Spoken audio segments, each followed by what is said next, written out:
Hey folks, welcome back for another episode of the Capital Luxury Update. Today we want to give you a behind the scenes look at what goes on when we're getting ready to stage a house for sale. Hello and welcome to the Capital Luxury Update with Matt Cheney, a series of short videos showcasing the latest trends in the Capital Region's luxury real estate market. So today we're going to get a tour by our friend interior designer Belinda Ramos of Redhouse Staging Interiors. Good to see you, Belinda. Good to see you. How are you? I'm doing well. You ready for a tour? I'm ready for a tour. Let's see do how it. staging starts from concept to installation. Very cool. I think these folks are ready. Yeah. Let's go. So Belinda, can you tell us a little bit about the warehouse to start off with? This warehouse is really big. It's over 32,000 square feet. Wow. We pretty much house all of our furniture. We have different sections for bedding, sofas. We have our prep area where all the creative juices come to flow. We have a workstation for our repair guy. Okay. So when furniture comes in, if it needs touch up or needs to be repaired. Does furniture get broken when it's getting moved to and from the house? Okay. Absolutely, all the time. I'm the queen of glue guns. So you say that staging furniture is neutral. Can you give me an example of what do you mean by neutral? So when you stage, you want to create an atmosphere for the potential buyer to envision themselves living in that home. Okay. I look at what the home entails, paint colors, wood finishes, countertops. So when you're conceptualizing a house to start off with, when you're going to stage a house, do you work off of photography or do you go walk the house or? We do a combination. During COVID, we did lots of virtuals. Okay. It's always better to see it in person unless you have a detailed floor plan. Right. And we also do it by previous MLS listings. So you can go back and see how the house looked like before. Yeah. And just dimensions from other furniture can tell you what kind of furniture might fit. Right. Yes or no. Gotcha. Yeah. So Belinda, how do you come up with a palette for each one of these designs? It usually starts with a piece of art. Okay. For instance, this. That is a cool piece. Yeah. I like that a lot. I love this. It's very zen, I would say. Yeah, and from here you can draw different textures and different colors to add pops of color if you want it. Okay. But it usually starts with this. Based on this, I'll grab my bedding, other art, and the furniture also, like the colors of the furniture are usually cream color. When you pull this piece, you've already looked at the house, photos or been to the house, and would this contrast or incorporate some part of the house that you've already seen? It's going to complement. It's going to complement the house.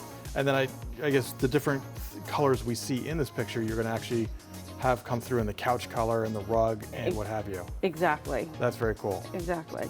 I mean, I know this is gold, but I wouldn't go gold crazy because I'd let this be the accent piece. Okay, Matt, so this is the art I started off with, my inspiration. So from there, you just start grabbing pieces that coordinate with this piece of art. So this stage is for a DC loft. Okay, so you a want little more contemporary, right? Yeah, a little more contemporary. You've already reserved a couch and chairs. Everything. And a king-size bed for the primary bedroom. Yeah. And then you start pulling together the tchotchkes, the small little pieces of... the accessories, pillows. Accessories is better than tchotchkes, yes. Yeah. Plants, bedding. How long does it take you to pull everything like this together?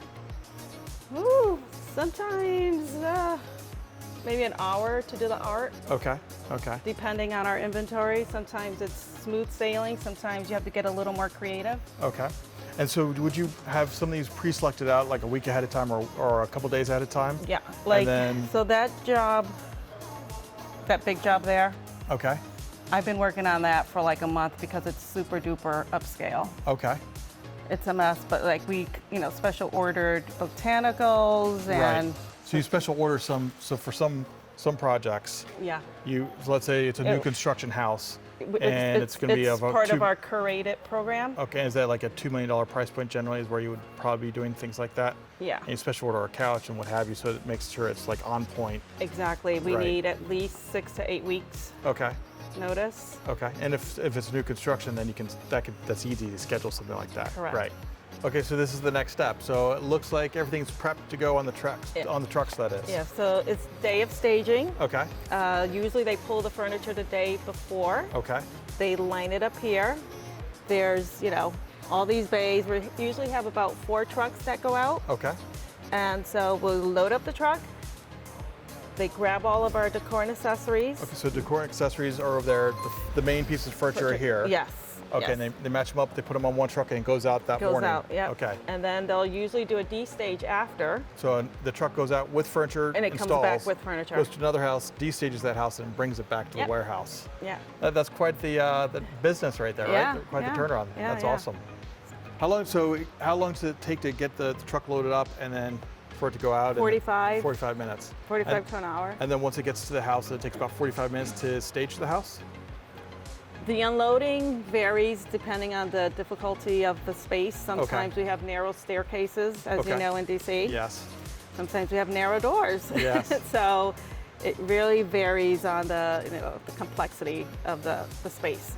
So. And you're there when the house gets staged, right? Oh, when absolutely. the furniture's going in, you're there on spot. And how many hours are you generally there in a house once the furniture's been installed? We usually take about 3 to 4 hours. 3 to 4 hours.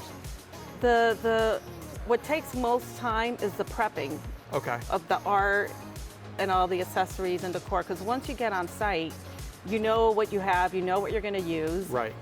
And you have it in your brain that this is going to go here, and. So do you have a house you're going to be going to tomorrow morning that you're already ready to stage? Yes. Okay. Yeah. Very exciting. And do you know which bay it's in right now? It still needs to be pulled. Okay. So Belinda, tell me, how did you get into interior design? Well, I always wanted to be a fashion designer, and I've always been super creative. I used to make all my clothes growing up. You did? Okay. Yeah. So there is an element of fashion when it comes to interior design. Absolutely. Yeah. So it has just with furniture. It's with furniture, right. So it has to be on trend, and trends will come and go, right? Yep. Right? Yep. It's constantly revolving. And what's the word? Emerging. It's emerging. Yes. Yeah. Would you say it excites you? Yeah, I get super excited. Tell me about that. When I get into a space, it's drab.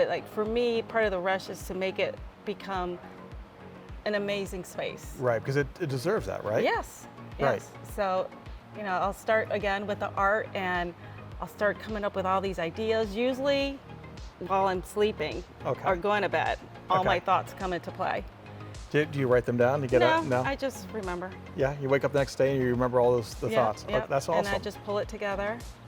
And what's different about staging and interior design, even though it is interior design, but you're staging, what I like about staging is that it's very quick. You view a home, maybe in a month, you're transforming that space. Absolutely. And bringing it to life. Whereas interior design, that can be a little longer. Those projects can take 12 months to 2 years. And if you're working with a homeowner that already has previous furniture, you're kind of designing within that kind of taste that you can't really differentiate because you're gonna. You have to incorporate what they would like. Exactly. So with staging, it's actually, you get to go do your own project. Exactly. And just kind of have your own creative vision. Yes. You can go perform, and it's there. It's not. It doesn't necessarily need to be critiqued because the homeowner's not living there. Exactly. The purpose is to sell the house. And then I bet it's not too bad when a house sells fairly quickly. All the time. You feel pretty happy about that. Yeah. So. Yeah. Usually over asking too. On average. You'll get 10 to 12% more of the asking price. Right. When a house is staged. Absolutely. I tell my clients that all the time. It's yes, true. It helps. Yeah. It helps a lot. Average time for a home to be staged, not these days because the market's very different. Right. But a year ago, less than 30 days. Right. When you stage. Right. So we have a really hot real estate market right now. It's still, and you're super busy right now, right? Because staging still is necessary for all sorts of properties. Absolutely. Right. It will set your place apart. Exactly. And again, once again, it's having these people walk into the space and them envisioning themselves living there. Right. That will sell that house with the furniture. Right. So that's, we didn't really touch on that yet, but that's the whole concept of staging is basically we're merchandising for a homeowner to see themselves there in the house in the future. Absolutely. Right. And when a house has furniture from the seller, they're aware of the seller, so they'll slow down their buying process, right? Or if the house is empty, some folks just can't even visualize the space, right? Yeah, and especially if someone's living there, they tend to think that someone lives there, not themselves. Makes sense? So therefore they move to the next house and it's staged, and they're like, oh, this is my house. Right. Yeah. Okay. So it helps the buyer. So I would say, can we go back and say it's not a trick, it's a tool? It's a tool for the buyer? Yeah, great, yes, absolutely. So Belinda, I would assume that there's some skill sets you have to have if you want to be an interior designer and staging, right? Absolutely. It's not school taught. No, it's not school taught. It's like, it's a skill. You just have it or you don't, yes, right? You have to be able to, pull a palette together, be able to accessorize a bookcase. Okay. Go to a viewing, and I mean, you can bring a measuring tape, but I can usually tell you if you need a 82-inch sofa or a 54-inch table, just because I've been doing it for so long and I'm experienced. So I would assume that you're spatial. So you have an idea, a concept of space and what have you when you walk into a room.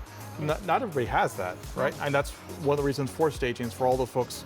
The majority of folks are not spatial, right? Like something like 80% of folks just aren't aware of concept of space and what have you. Yes. And then you said, so also, as far as pulling everything together, that's another skill set, I guess. So you need, textures and color palettes and all that, and be able to put, a look together, whether it's mid-century modern. Okay. Or if they want, sometimes they'll ask, oh, I want it to be really modern. And I'll say, well, what's your interpretation of modern? It's not all the same, right? Chrome modern, restoration hardware modern.